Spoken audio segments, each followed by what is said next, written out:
而屬牛嘅朋友仔咧，你哋一向啦都係穩重踏實嘅，咁習慣咧係靠自己嘅努力去奮鬥啦。但係2026年咧係害太歲喎，犯咗太歲，就好似行路嘅時候啦，遇到隱藏嘅一啲陷阱，就算你再點樣去小心咧，都會難免會中招嘅。咁你真係願意將自己一年嘅心血就咁交俾個運氣咩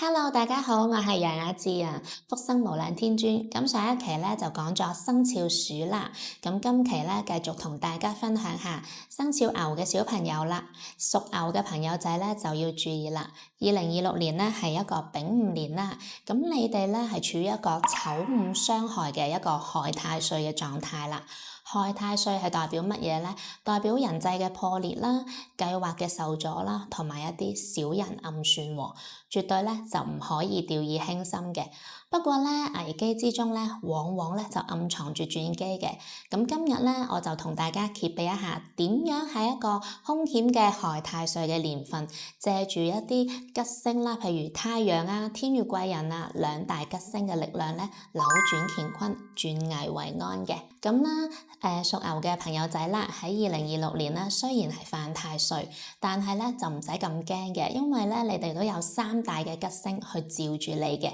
首先咧就係太陽星啦，佢係一粒光明啊、權威啦，同埋男性嘅貴人嘅力量嚟嘅，特別啦係從事一啲政府啊、能源啊或者係法律等等嘅行業嘅朋友，今年嘅事業拓展機會咧可以大增嘅。更加重要嘅咧就係天月貴人啦，佢係最強嘅貴人星嚟嘅。當你遇到困難嘅時候啦，好容易可以得到他人嘅一啲幫助啦，可以幫你逢凶化吉嘅。咁仲有咧就係龍德星啦，象徵住貴人相助，事情咧可以容易圓滿啦、達成啦，可能帶嚟一啲意外偏財或者係合作嘅機遇嘅。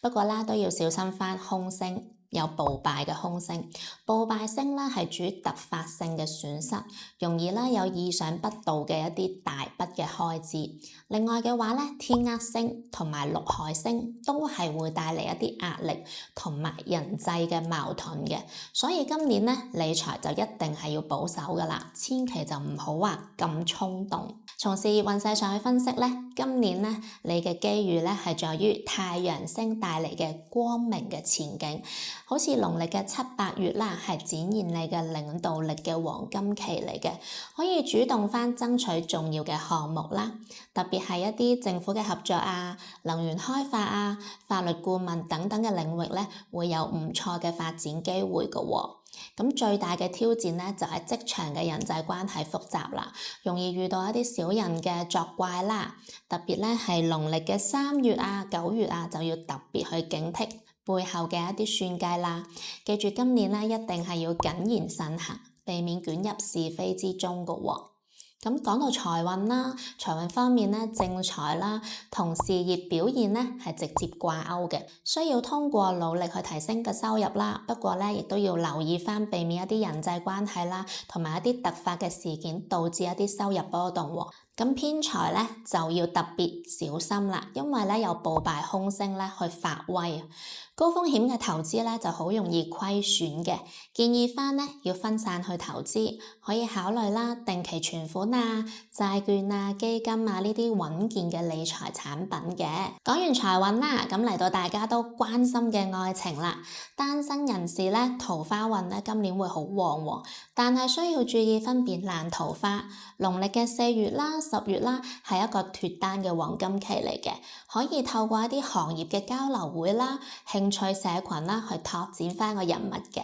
而有伴侶嘅人士咧，就容易因為一啲家庭嘅濕碎事啊，去起爭執，特別係家庭嘅開支啊、贍養老人等等等等嘅問題咧，會引發一啲分歧嘅，需要加強翻個溝通，避免冷戰嘅。咁既然知道咗運勢嘅走向啦，我哋就要去主動出擊啦喎。今年咧咧，最緊要就係強化我哋嘅貴人運啦，同時化解害太歲嘅影響。建議啦，你可以喺辦公室啦，或者係書房嘅西北邊啦，擺放一個銅製嘅龍形嘅擺設，龍頭咧要向門口或者係窗口，寓意龍躍雲津，貴人臨門。咁呢個佈局咧，可以同時增強翻天月貴人同埋龍德星嘅力量，幫你化解小人，吸引貴人嘅相助嘅。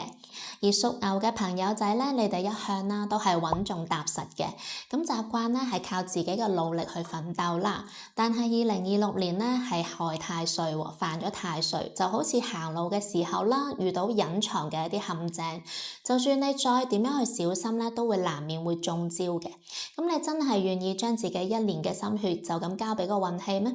主動咧去化解害太歲咧，就係為咗咧幫你自己去買一份保險。佢唔係迷信，而係一種智慧嘅風險管理。喺知道前路有險嘅時候，提前去做好防護，令到你嘅努力唔會白費，令到你啲小人無機可乘，令到你啲貴人更容易去幫到你。一份信心嘅準備咧，換嚟全年嘅安心同埋順遂。呢一個絕對咧係今年最明智嘅投資嚟嘅。總而言之啦，屬牛嘅朋友仔咧，2026年嘅主題咧就係借貴人嘅力量化害為利。只要咧把握好太陽星同埋天月貴人帶嚟嘅機會，同時化解害太歲嘅負面影響，你就可以逆轉局勢。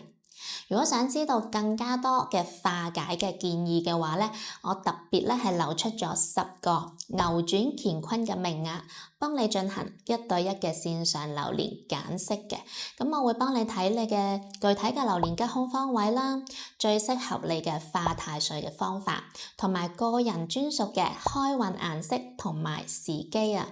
咁要點樣去獲取呢？可以點拉啦，然後收藏並且分享呢一條視頻出去，喺評論區寫低你最關心嘅運勢問題，關注本頻道並且開啟小鈴鐺，我會喺評論區置頂公佈獲選嘅10位幸運嘅屬牛嘅朋友仔啦，並且私信聯繫你嘅。咁下一期咧，我會同2026年面臨七煞格局嘅屬雞嘅朋友咧，深入去剖析點樣喺紅鸞啊、天喜啊呢啲吉星照命嘅同時，巧妙去化解小人同埋是非嘅，實現喜中求穩。記住訂閱同埋咧要撳個小鈴鐺啦，咪走寶啦！